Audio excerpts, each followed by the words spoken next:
नमस्कार दोस्तों, स्वागत है आपका आपके अपने YouTube चैनल जॉब्स अपडेट पे। तो कैसे आप सब, आशा करता हूँ बढ़िया होंगे, अपनी तैयारी में लगे होंगे। तो ये वीडियो बहुत ज्यादा इंपॉर्टेंट है उन बच्चों के लिए जिन्होंने बीएसएफ एनसीएम एंड एसआई भर्ती 2024 के लिए जिन्होंने फॉर्म अप्लाई किया था और जिनका फिजिकल क्वालिफाई हो गया। ठीक है, उनके लिए बहुत ज्यादा इंपॉर्टेंट रहने वाला है, क्योंकि बहुत सारी चीजें ऐसे, बहुत सारे डॉक्यूमेंट ऐसे हैं जो अगर आपके पास नहीं है तो आपको जो दोस्तों भर्ती से सीधा बाहर कर दिया जाएगा। तो कौन कौन सी चीजें हैं जो आपको करनी है, कौन कौन से डॉक्यूमेंट आपको तैयार करके रखने, साथ ही कौन सी प्रोसेस को आपको देखना है। मैं आपको वो जो सर्टिफिकेट वगैरह वो भी दिखाऊंगा जो मैं आपके लिए आज कहीं ना कहीं से करके लेकर आया हूँ। ठीक है, वीडियो अगर अच्छा लगे तो लाइक जरूर कीजिए। इसके अलावा आप नए हैं तो हमारे चैनल को सब्सक्राइब कर दीजिएगा, साथ ही बेल आइकन को प्रेस कर दीजिएगा ताकि भर्ती संबंधी जितनी सारी अपडेट आए मैं आपको सबसे पहले दे उसको बिल्कुल सही दे सकूं। ठीक है दोस्तों, चलिए दोस्तों बात करते हैं।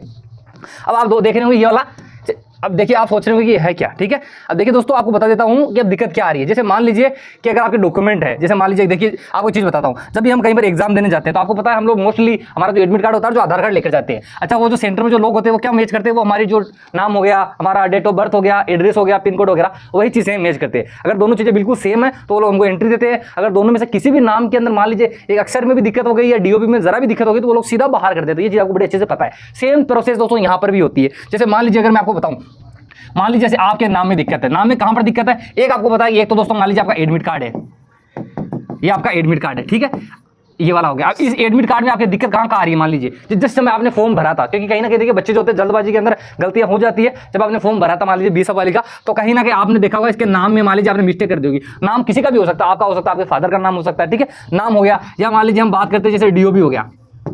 ठीक है, डीओबी में मान लीजिए मंथ में दिक्कत हो गई, ईयर में दिक्कत हो गई, शुरू के अंदर हमने मान लीजिए कोई तारीख में दिक्कत कर दी, वो वाला हो गया। या मान लीजिए हमने दिक्कत कर दी हो, मान लीजिए एड्रेस में हमने दिक्कत कर दी हो, या हमारे मान लीजिए पिन कोड के अंदर हमने दिक्कत कर दी हो, क्योंकि एक एक डेट हमारे लिए बहुत ज़्यादा जरूरी है। तो अब हम इसका समाधान क्या कर सकते हैं। बहुत सारे भाई बहन ऐसे भी है जो मुझे बहुत ज़्यादा कमेंट करते हैं, सर हमारे एडमिट कार्ड में ये वाली दिक्कत, तो हम क्या करें कि हमको सीधा भर्ती से बाहर कर दिया जाएगा। तो देखिए मैं आपको चीज़ बताता हूँ, सीधा आपको भर्ती से बाहर तो नहीं किया जाएगा, लेकिन उसके लिए जरूरी ये चीज़ है कि हमारे पास ये सारी चीजें डॉक्यूमेंट बिल्कुल सही हो। इसके लिए हमको क्या करना है, सबसे ज्यादा जो पहले डॉक्यूमेंट देखा जाता है देखिए दोस्तों, वो होता है देखिए आपकी 10th की मार्कशीट।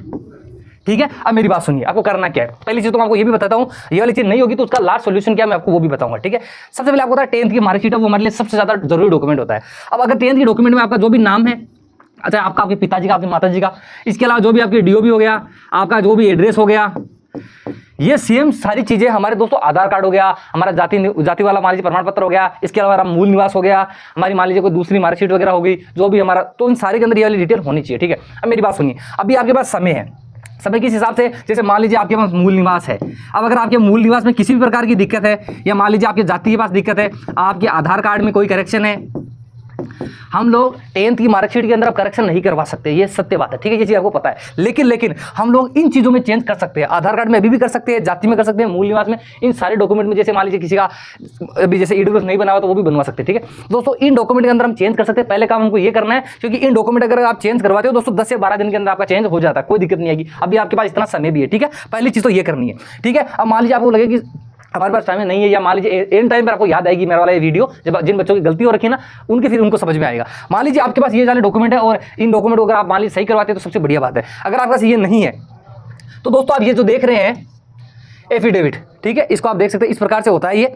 इससे हमको फायदा क्या होता है, ये जो आपको बता दूं, ये कोर्ट के माध्यम से बनता है। ठीक है, वहां से ये बनता है। इसके अलावा ये आपका काम कहां से होगा, जैसे मान लीजिए जहां पर भी नोटरी होती है ना, नोटरी जहां पे सील वगैरह लगती है डॉक्यूमेंट से संबंधित, वहां से ये आपका बन जाएगा। आपको उनको जाके बताना है कि हमको हिसाब से ये चाहिए। ठीक है, तो वो आपको बना देंगे। अच्छा, इसके अंदर बहुत सारी डिटेल भरी हुई रहती है। ये वाला डॉक्यूमेंट काम क्या करता है, ये वाला डॉक्यूमेंट काम ये करता है कि जो बता जिसका जो एडमिट कार्ड है वो पर्सन और ये जो पर्सन दोनों एक ही है। ठीक है, अलग अलग पर्सन नहीं है, क्योंकि आपको पता है एडमिट कार्ड में और जो आपका कोई भी आईडी हो उसके अंदर अगर डिटेल अलग अलग रहेगी तो वो डॉक्यूमेंट आपको अलग अलग पर्सन ही बताएंगे। ठीक है, तो आपको ये बनवाना है। इसके अंदर सारी प्रोसेस आप देख रहे हैं, बहुत सारी चीजें भरी हुई बच्चे की। ये किसी बच्चे का इसने जीडी के अंदर ये अब लगाया था। ठीक है, अब देखिए ये जो डिटेल क्या क्या भरी हुई है, ये वाली सारी की सारी चीज मैं आपको हिंदी में बता देता हूँ कि इसमें हुआ क्या था, इस बच्चे ने लगाया क्यों था। आप यहाँ से देख सकते हैं, मैं उपरोक्त पते पर स्थायी रूप से निवास कर रहा हूँ। मेरे कर्मचारी चयन बोर्ड आयोग यानी जो एसएससी जीडी था 2022 आवेदन पत्र के ऊपर मेरा जो पिन कोड है वो ये वाला दर्ज था उस समय। ठीक है, इस बच्चे ने ये वाला दिया था, और मेरे आधार कार्ड और अन्य सभी रिकॉर्ड के ऊपर मेरा पिन कोड ये है। यानी ये बच्चा कह क्या रहा है इस एफिडेविट के माध्यम से, ये कह रहा है कि जो मैंने फॉर्म अप्लाई किया था उस वाले फॉर्म के अंदर मेरे जो मैंने पिन कोड भरा था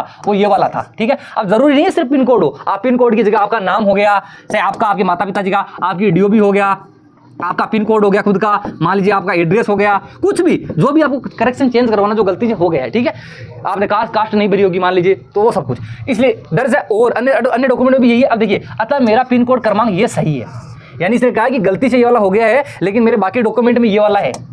तो आप इसको सही मान लीजिएगा, ठीक है। इसके अलावा इसने आगे की प्रोसेस बता रखी है। इसके अलावा ये भी कह रखा है सत्यापित किया गया है कि उपरोक्त सामग्री मेरे सर्वोत्तम जानकारी और विश्वास के अनुसार सत्य और सही है, मैं यूएस के तहत उत्तरदायी हूं। और अगर मान लीजिए ये आपको मतलब धाराएं हैं, ठीक है, यदि कोई सामग्री झूठी पाई गई है तो मेरे पे सीआरपीएफ और आईपीसी की धाराओं के तहत जो कार्रवाई होती है वो हो सकती है, कोई दिक्कत नहीं है, ठीक है। तो ये वाला इस प्रकार से बनेगा, आपको चीज बता देता हूं, ठीक है। इस प्रकार बनेगा, आप देख सकते हैं आराम से, इस प्रकार से ये एफिडेविट बनेगा, आप देख सकते हैं। ये इसका पहला पन्ना है दोस्तों, और ये वाला पन्ना देखोगे तो इसका पिछला पन्ना है, ये हो गया। तो इस प्रकार से आप इस डॉक्यूमेंट को बना सकते हो दोस्तों यहाँ पे, ठीक है। तो मैंने अंतिम जो रास्ता वो भी आपको बता दिया है, और इसके पहले भी आपका समय है तो आप वो वाले डॉक्यूमेंट में यहाँ पे चेंज करवा सकते हो, ठीक है। बाकी और कोई भी दिक्कत है तो आप कमेंट जरूर कर सकते हो। तब तक मिलते हैं अगले वीडियो में, तब तक के लिए जय हिंद, जय भारत, वंदे मातरम।